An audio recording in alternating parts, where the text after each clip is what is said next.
Hey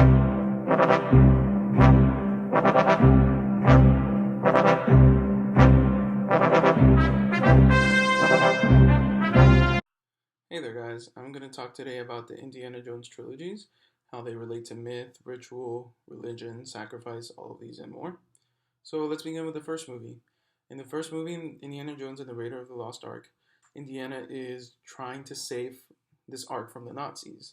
And the Nazis are trying to get a hold of it, and they really have no respect for it. And basically, Indiana's an archaeologist in the 1930s. Like, he understands the value of this thing and why it needs to stay here, but the Nazis don't.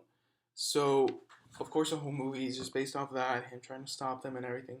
But through the whole movie, you can see some parallels with religion, some parallels with mythology, things that could be drawn that in the later movies are more concrete to a certain religion. But in the first movie, they're kind of a little more generalized. Like, yeah, Indiana Jones is kind of like a Moses. He doesn't get us hurt. He doesn't, like, get phased by anything. Like, he's in these situations that you think a normal person would like, break a leg or get shot or, be somehow incapacitated, but he keeps going like nothing. Also, he does a few things that kind of draw from different mythologies, kind of the way he uses a sun and the staff to help guide him along his journey. Just like, the sun god in Egyptian mythology, Ra, is the one that would guide the deities and guide the people into certain things. Also, his respect for certain things. Like, fire, of course, is an archetype. It's a rebirth. It's danger, it's chaos. But in this movie, it's used more as a sign of respect. Like when Indiana tells Marion not to look at the ark, like, don't look at that. Marion doesn't and he doesn't, but those who do look, they get burned. Like fire is kind of seen as a thing of respect. Like you have to honor this thing or you will be affected if you don't. Now, also lightning, there was a lightning storm, and that, kind of like an act, like God's acting down, like don't go there, don't touch that, don't do anything with that. Now, this kind of plays into the second movie, The Temple of Doom. Temple of Doom is kind of different. You kind of see more some sacrifice in this one with the fire pits and the human sacrifice for the Hindu god and all that. But this movie has a different feel to it. Like in this movie, Indiana Jones is kind of a little, to me, he's kind of evolving, but he kind of just is. Like he does all his Indiana Jones stuff. He saves the day. He brings the children back to the town.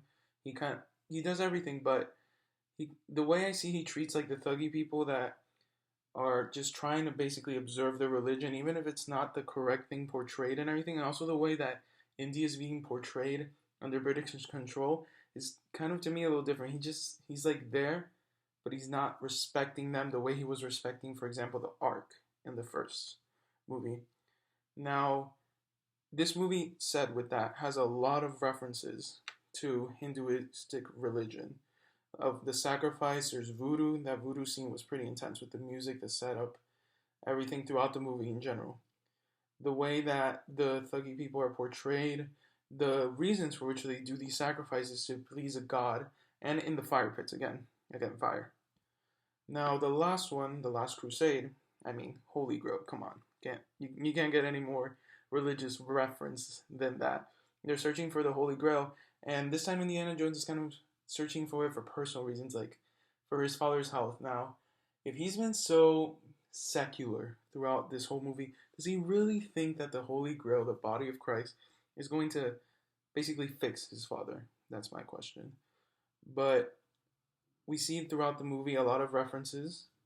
We see that the Holy Grail comes to play as a representation of Christianity in this movie.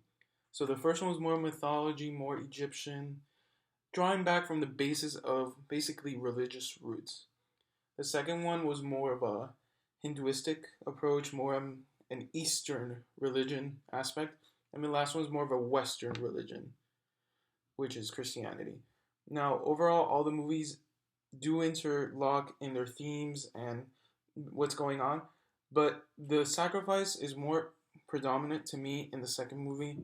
The rituals throughout, you get to see these religions and the way they influence. Um, Also, the dramaticism and the way they play things up is really well. Also, it connects everything. And yeah, that's my reflection on all three movies. I hope you enjoyed. Thank you for watching.